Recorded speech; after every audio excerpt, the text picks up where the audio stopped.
Welcome to Experience Focused Leaders. Today is arguably the sexiest episode we'll ever have or have ever had, because I'm delighted to host Federico Marchetti. He is the creator of Yoox Net-a-Porter, which was a listed company and sold for $6 billion. He is on the board of Giorgio Armani, and he most recently published a book that should be a read for anybody interested in innovation, The Geek of Chic. Federico, welcome to the podcast. Thank you, Alex. I'm so excited to be with you. Well, I was trying to figure out what are all the things that I could bring into this introduction, and it's just short condensation. You're business advisor to King Charles and participant in many of his initiatives, and you've created a whole super interesting post-exit career for yourself. We'll come back to that in the second part of the conversation and kind of repurposing yourself. But let's start at the beginning. You're the man that brought two things that nobody in Silicon Valley could ever think of, coming together: luxury fashion and technology. I still remember my first internship at Microsoft as an undergrad, where people were wearing probably the least fashionable shorts and socks, ever possible. So you've made it happen. Tell us the backstory and the kind of the genesis of the idea of founding Yoox. Yeah, it's a good question, and I don't know where to start, but the New York Times called me the man who put fashion on the net. So I'm the first one who actually, as you said, put together luxury fashion with the internet. It was 1999, so it was before the millennium. So you probably remember, no? Like 99, at the end of 99, the end of the world. So Jeff Bezos was focusing on books, and you were basically the Italian Jeff Bezos focusing on luxury, right? Is that around the same time, right? Like a little bit later, maybe a year or two, yeah.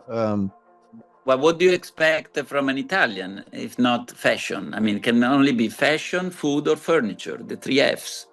And so I decided that fashion was probably the most appealing, where to spend the next 20 years working like hell as any entrepreneur, CEO, and chairman of your own company. So what made me think about coming up with this idea of putting together the internet and fashion at the time where I'm just reminding, maybe some people are very young in the audience, but in 99, there was no Facebook, there was no Instagram, there was no Wikipedia, I don't know, there was no 5G, 4G, 3G, 2G, nothing, there was nothing. And so it was, now everybody is shopping fashion online. But in 2000, as you mentioned, you could buy some books from Amazon, and that's it. So there was no definitely fashion. And the reason why I came up with this idea is because I was coming back from Columbia Business School, where I studied for 1 year and a half. I came back to Milan, not by choice, to tell you the truth, but simply because American companies didn't hire me. They're lost. They're lost. I wanted badly to work in entertainment. Okay. And but from Disney to Paramount, any. And I didn't have the visa, I didn't have the green card, and so it's very difficult for an Italian to be hired by an American. So I went back to Milan, and I went to work for a company, a consulting firm called Bain, which was a terrible mistake in the sense that I really didn't enjoy working there, because I really wanted to work in retailing or entertainment projects, because that's my passion, like the customer, etc. but they put me on projects that they were very far from my passion. Well, you mean PowerPoint so was not November fashionable? 99. PowerPoint is not fashionable? Excel? No, didn't do it for you? That's probably why I hate so much PowerPoint now, because I really couldn't stand it. And Excel, I think, is better than PowerPoint. It's more, at least, it's more smarter. So anyway, so it was November 99, desperate to be in Milan because I wanted to stay in New York, desperate to work at Bain because I wanted to work at Disney or in entertainment or in any retailing venture. And so I said, okay, Federico, now it's time to come up with your own project, because you cannot wake up every morning and go to work with such a desperation. And because I always wanted to be an entrepreneur, I'm coming from a very, very humble family, and that's why the subtitle of the Geek of Chic is an American dream, Italian style, and then maybe later we can go into the Italian style.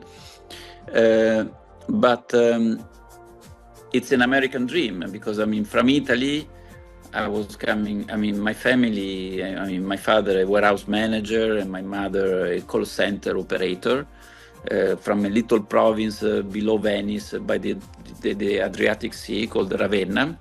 1,500 years ago, Ravenna was the capital of the Western Roman Empire. Yeah, but 1,500 years ago, when America was not America. And well, we should come back later where you brought it back to the map when you brought King Charles to your hometown.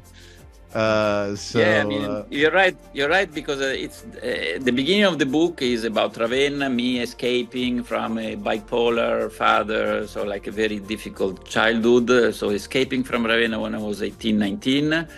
And the end of the book is going back to Ravenna with King Charles and showing the beautiful mosaics of my city. So it's very kind of circular, and it's kind of magic in a way.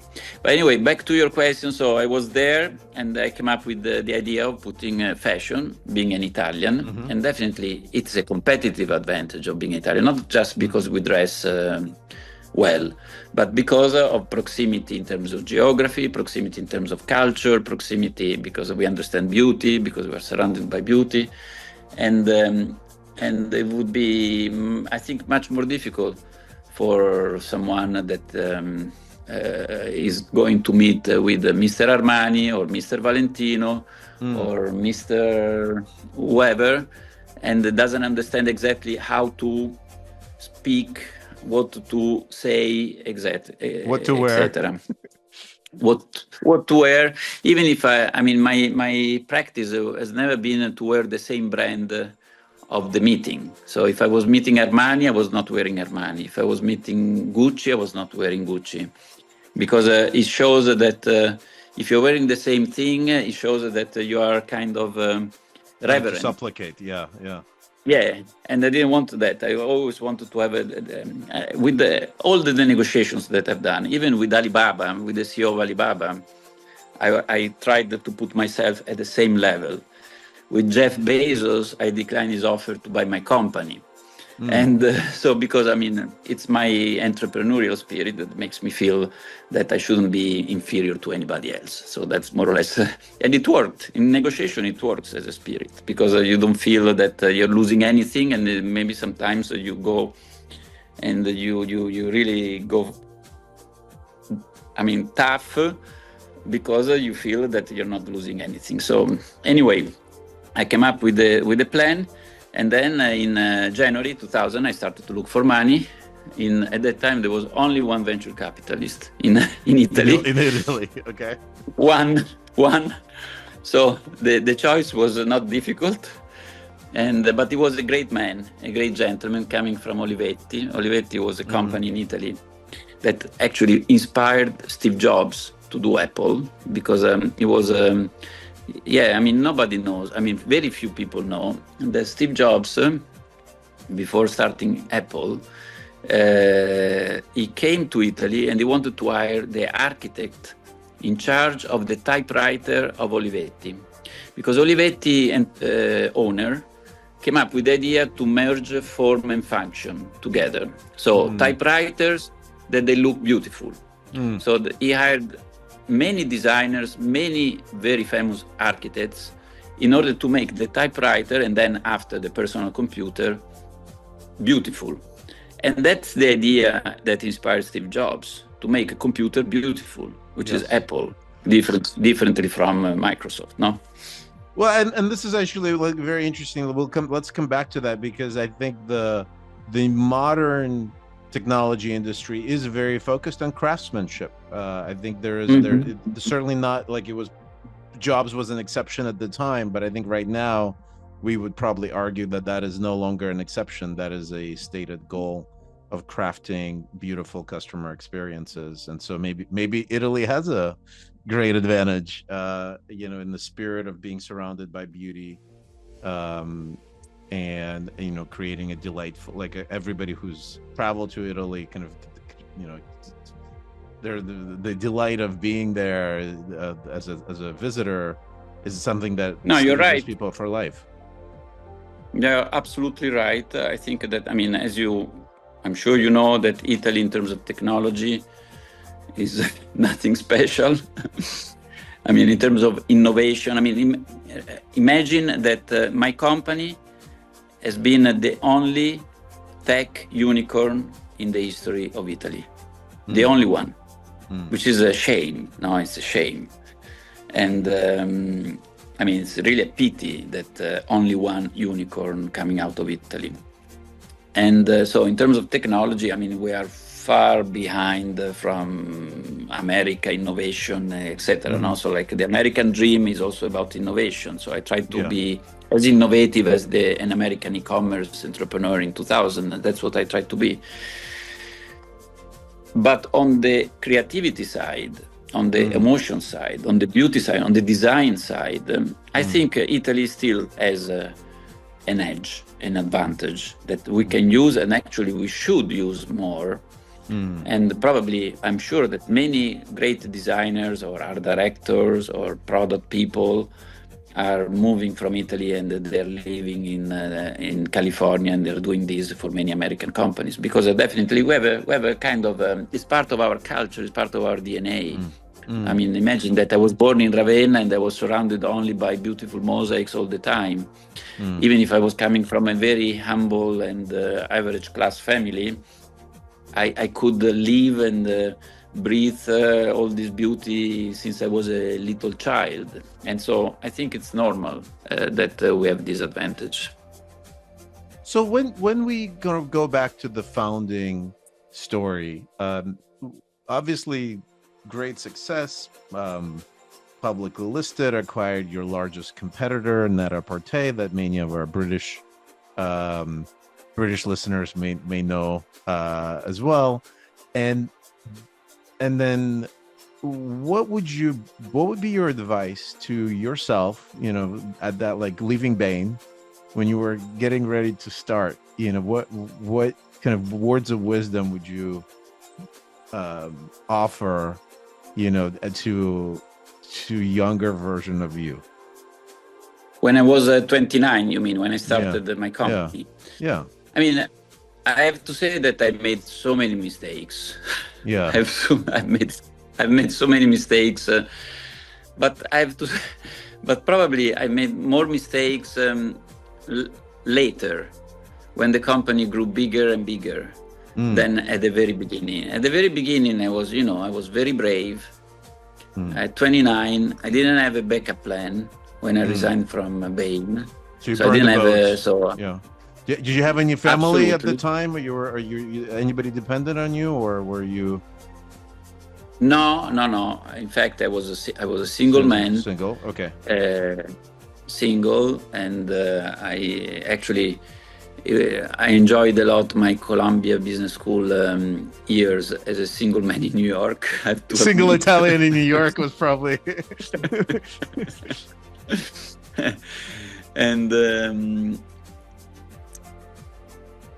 And so I was brave enough to go ahead and to burn the boats, as you said. And with this vision, strong vision, despite, imagine that when I started, and I got the first funding in March 2000. So I started to look for money in January, and in March, on the 21st of March, on the equinox of spring, I closed the first round of $1.5 million for 33%.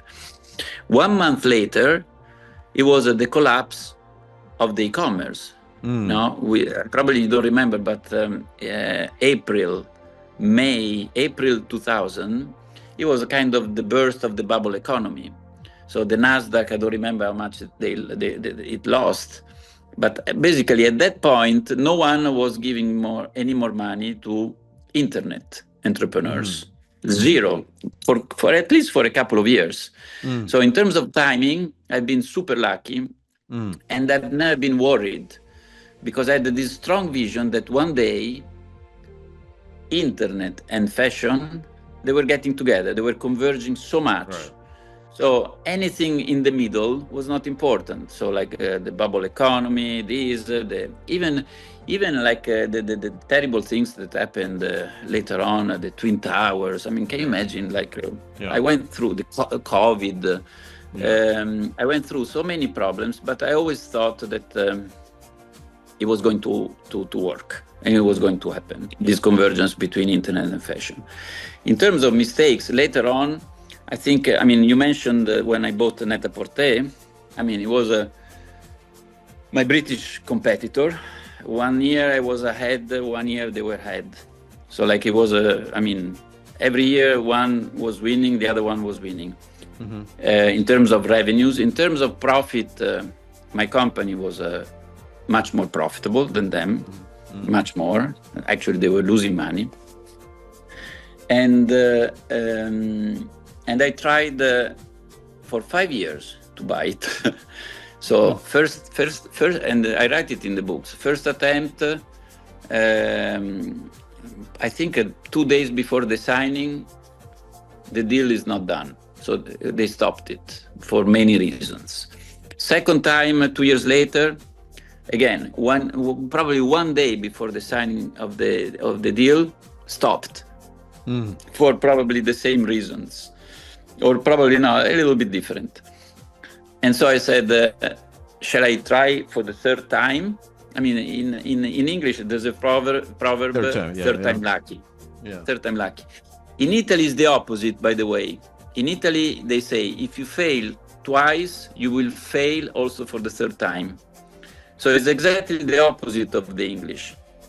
But in that case, You were not English, you were not Italian, you were probably more American than that case, right? Yes.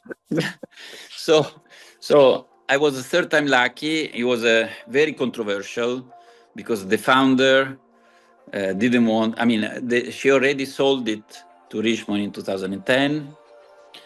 And then she sold it again with a carried interest in 2015 with the merger, but she was not happy. She wanted to sell the company 3 times.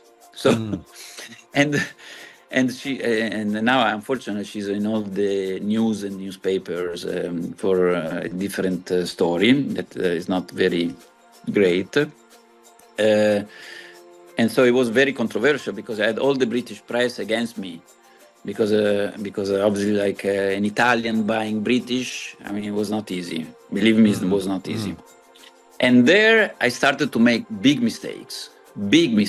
So first of all, the first mistake that I made was after the merger, I tried to be very, very nice with white gloves, with all the management of Net-a-Porter.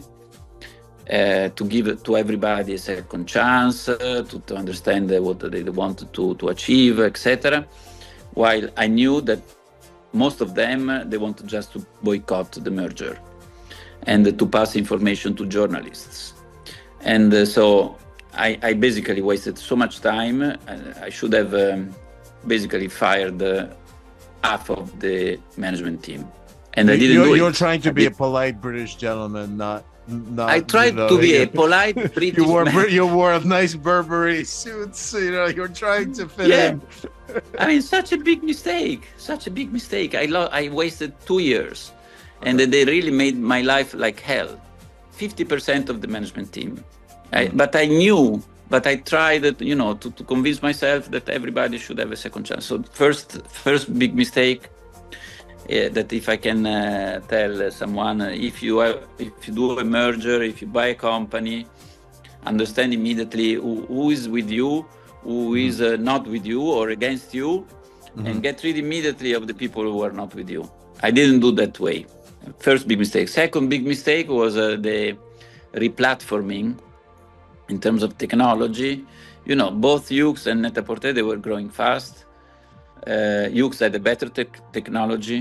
Net-a-Porter had not a good technology. I mean, they had a downtime of, I think, 72 hours during Cyber Monday before I bought them. So, I mean, absolutely not a good technology.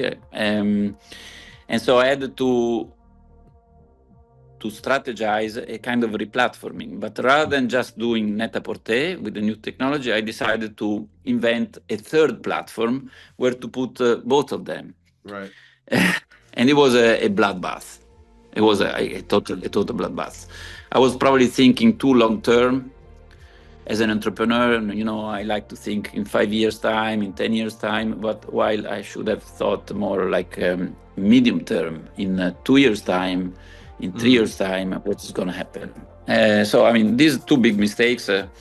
So don't over simplify technology because sometimes, in my case, has been my Achilles heel. Fascinating. So if you take yourself now and advise somebody who is starting out in an industry where innovation is going to be a requirement, but they don't, they haven't lived through all the cycles that you have. They haven't managed innovation at a repeat scale. Maybe they got one great idea, right, and then they kind of succeeded with that, but they didn't have a chance to reinvent themselves. And I think that when we think of the fashion industry, the innovation is almost like constantly, like just constant S curve of at least the fashion trends, and then on top of it, the business innovation that you were able to execute. What would be your advice for people that want to incorporate that into how they work, how they live, bring beauty and the beauty of innovation into every day of management and running their companies? Yeah, I believe. I believe that creativity and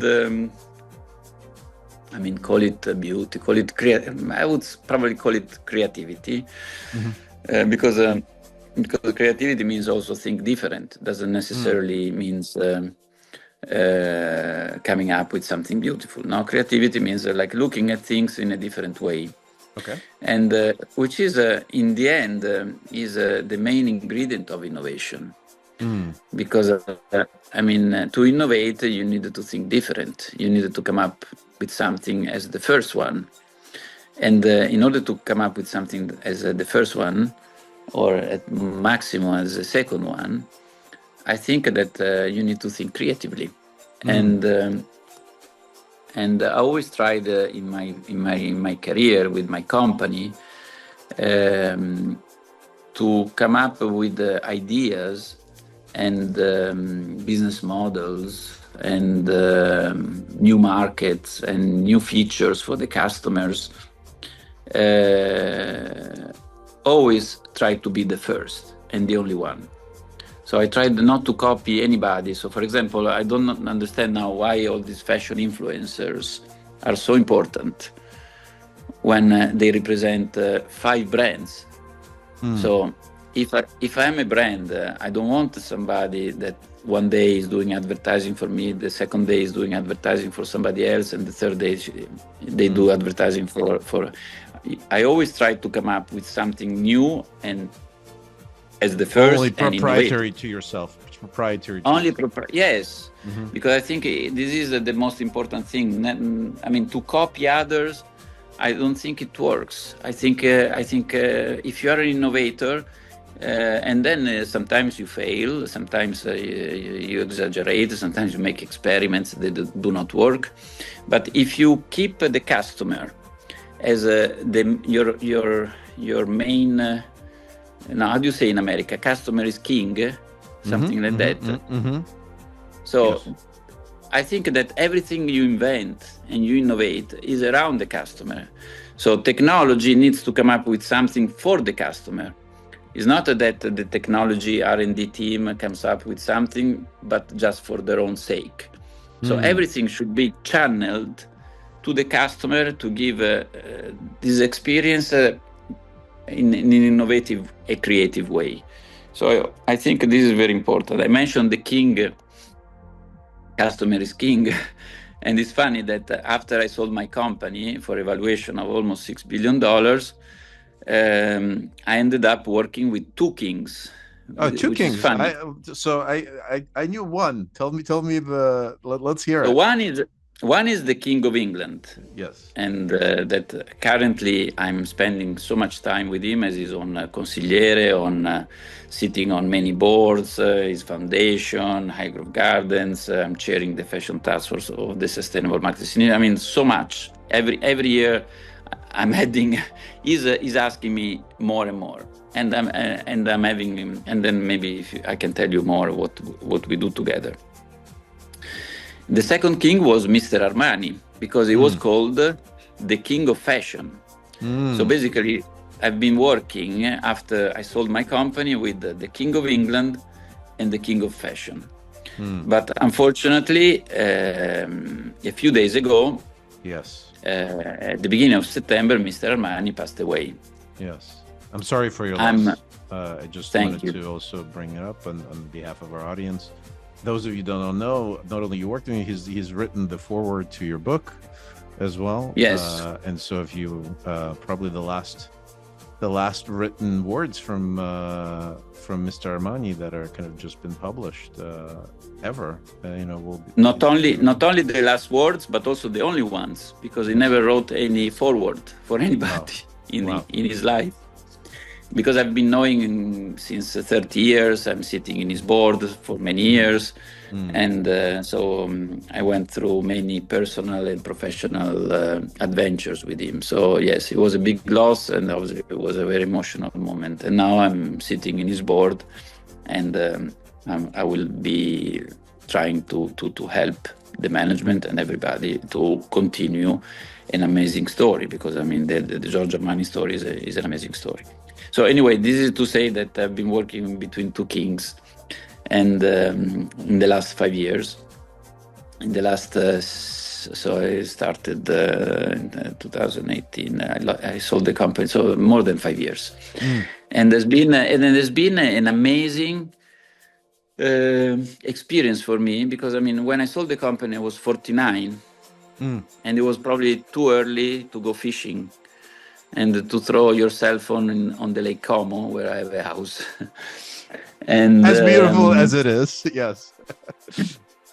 Now I'm in my New York apartment, and so I had to. I mean, at 49, I said, "Okay, now Federico, what are you gonna do for your second life?" So I decided that I didn't want to go and become a CEO of a big fashion brand.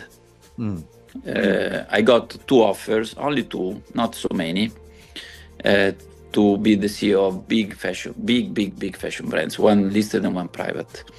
And I declined them because I didn't want to become a manager. I'm an entrepreneur. I don't like to be told what to do by, I don't know, the family or, the entrepreneur.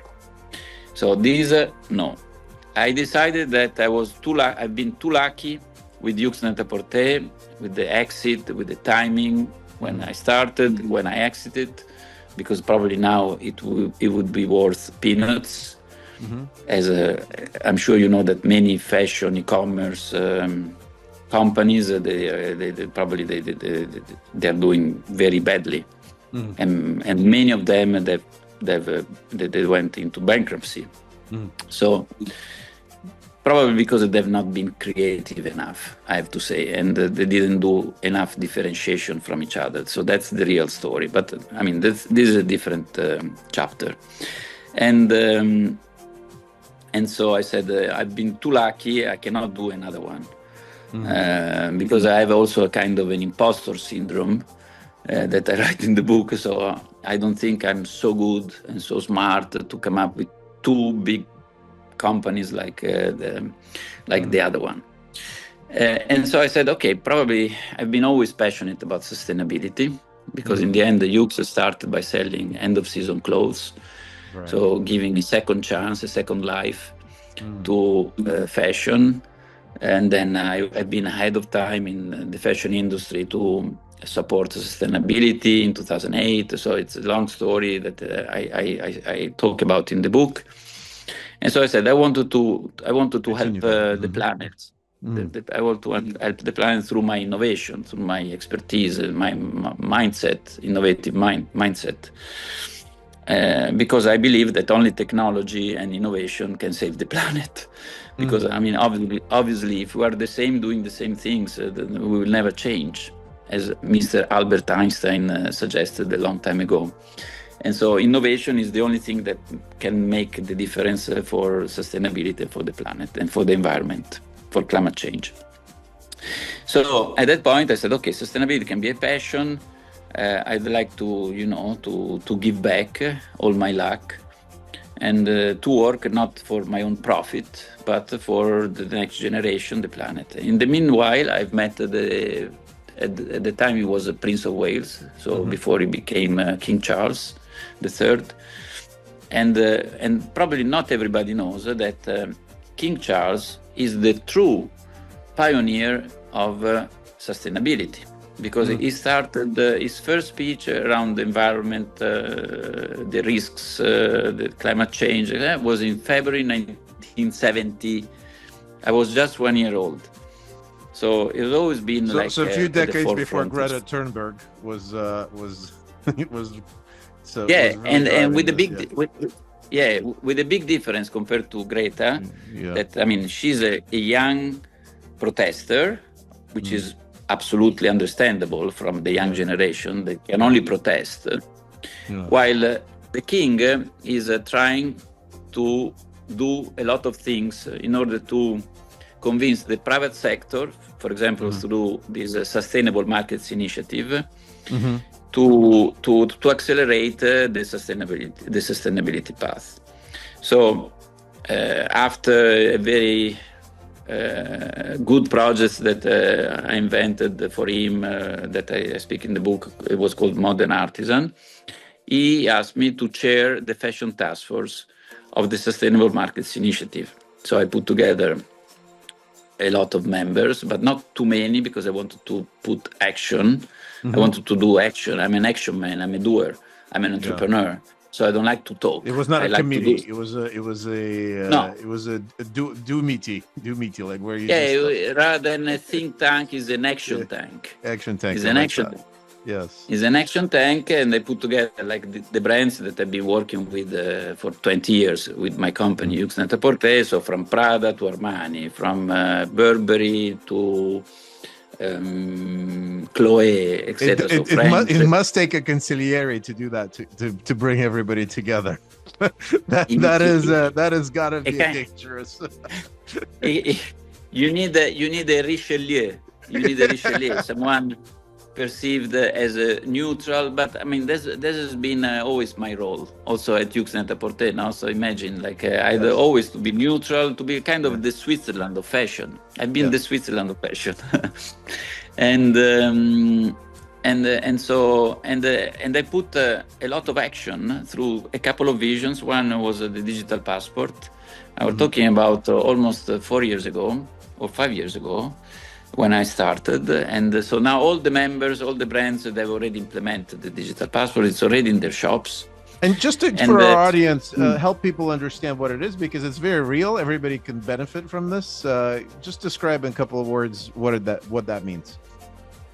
Yeah, it's very real for the members of my task force. It's not very real for many other brands that they're still not doing, especially in fast fashion, because it's very difficult for them to do it. But the digital passport is for each item, being a bag, a pair of shoes, a dress, or a suit, menswear, women's wear. You have in a QR code or on blockchain or NFC, doesn't matter the technology. The most important thing is the information in this technology.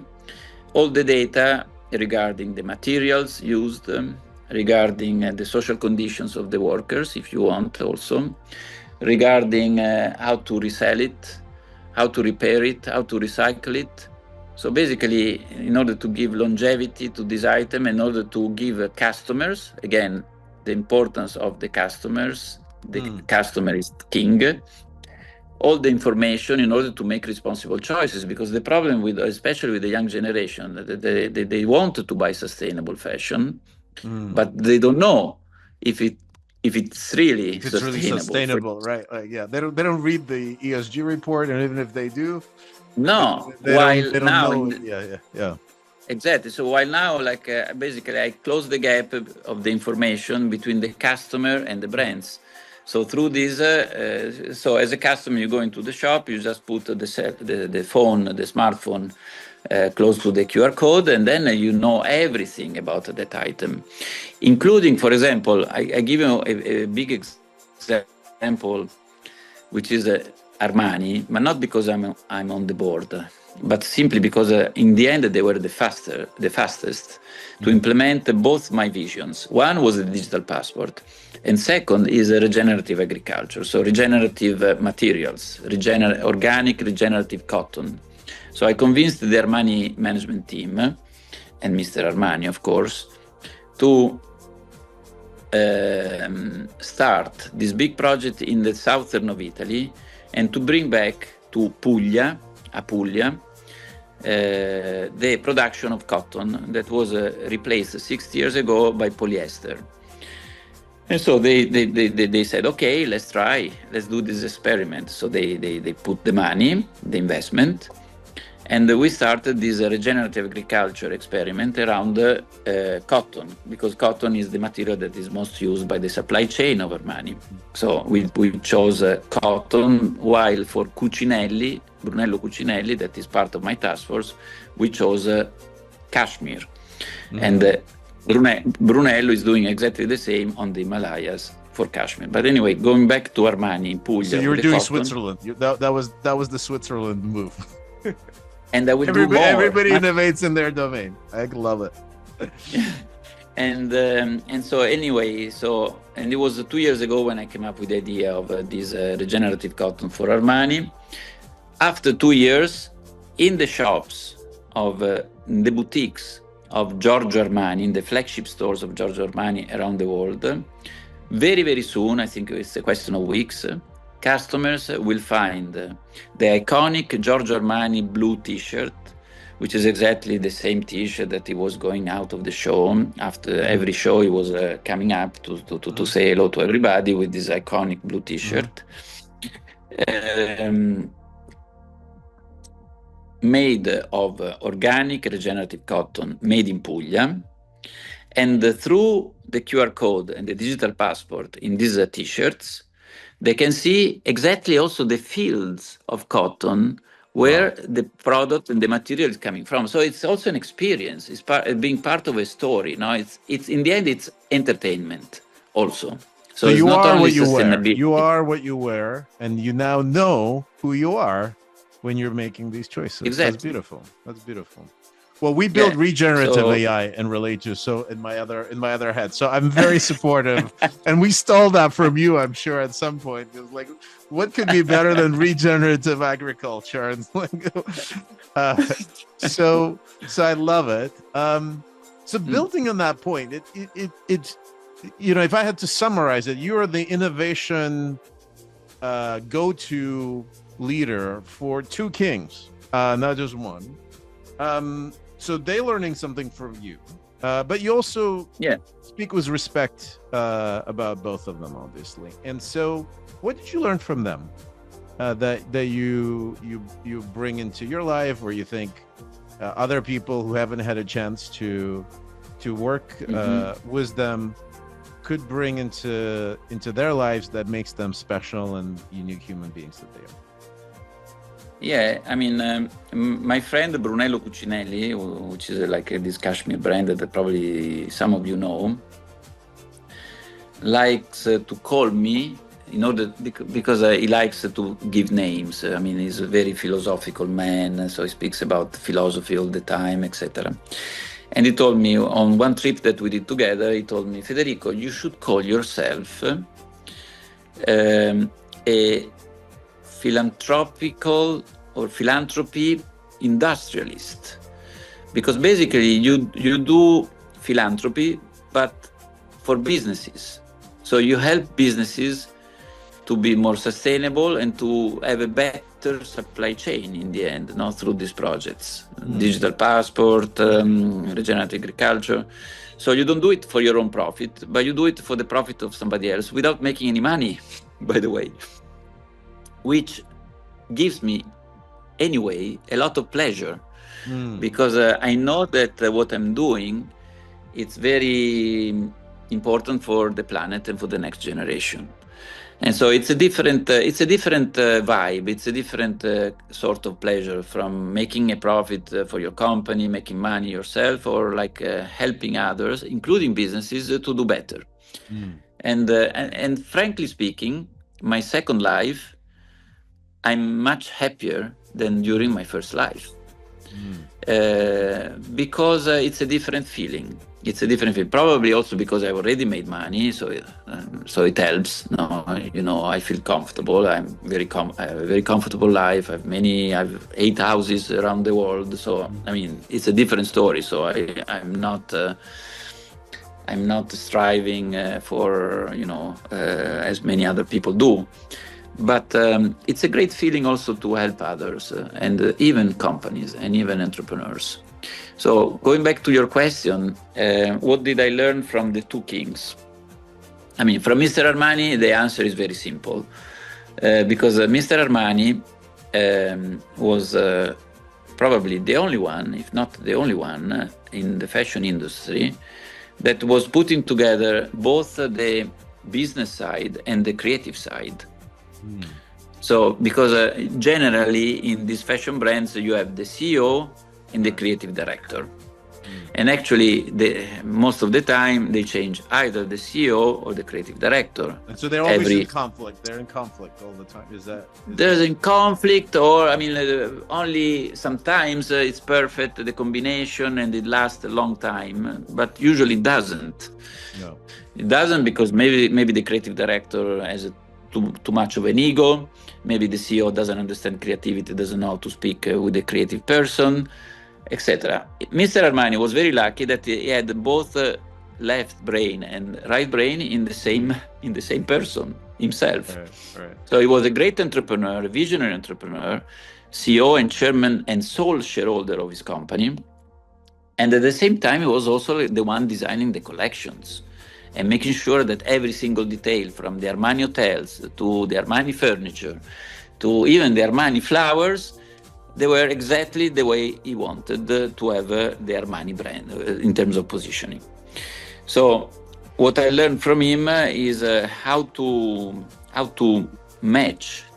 Obviously, I never design collections. I'm not a designer.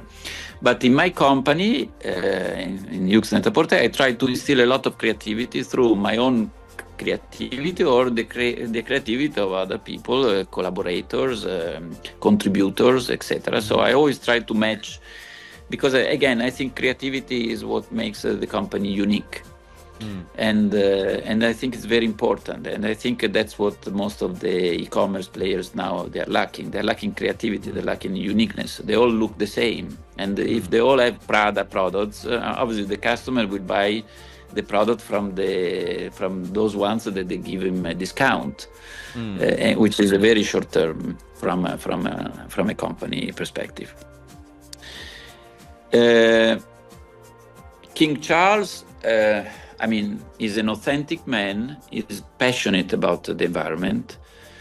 is working hard in order to make the private sector accelerate this sustainability path. So, and I think that what the most I've learned from him, I mean, we exchange a lot of letters by hand, written by hand. And that still exists. So that is actually great. That is beautiful. All right. Still exists. So I'm waiting in my home that the answer of the king in a letter, beautiful, from Buckingham Palace with the red thing. I mean, amazing. It's so beautiful. How does he know which of your homes to send it to? This is the question. No, it sends only to Milan now, to the Milan one. Yeah. Okay. And no, sometimes also to Lake Como in Milan, Italy. Because I'm his Italian secret weapon. That's how he calls me. I'm his Italian secret weapon because I'm a doer. Yeah. So I learned from him how much also these great people, they need doers around them. Because they love doers, they love action. And the king loves action more than anybody else. And so sometimes people think, oh my God, these nobles, they don't know what to do. They go, I don't know, shooting the fox, whatever, this kind of stuff. But it's not true. They love action, like even more than entrepreneurs. Maybe because they are surrounded not by so many action people. And so that's what I learned. I learned that it's important to bring action also to these big people. Amazing. What would be your advice for somebody who wants to be a woman or a man of action throughout their whole life? Let's say they're entrepreneurial in nature, but maybe they're not gonna have this magnificent exit and kind of pursue the second mountain in their life. What can they do right now? And when you meet people that worked with you that you were inspired over your career, what were they doing to lead this whole engaging life, nonprofit, for-profit, creativity, that they were a force of positivity in whatever they've taken on? I think you have this perspective of being around creative people and people in power. What would be your advice there for somebody? My advice is super simple, maybe too simple, but try to be yourself, because I mean, the world is plenty of is full of yes men, of people that try to please, that they're not brave enough to say something, that they're not brave enough to take decisions, that maybe they're not the most popular ones.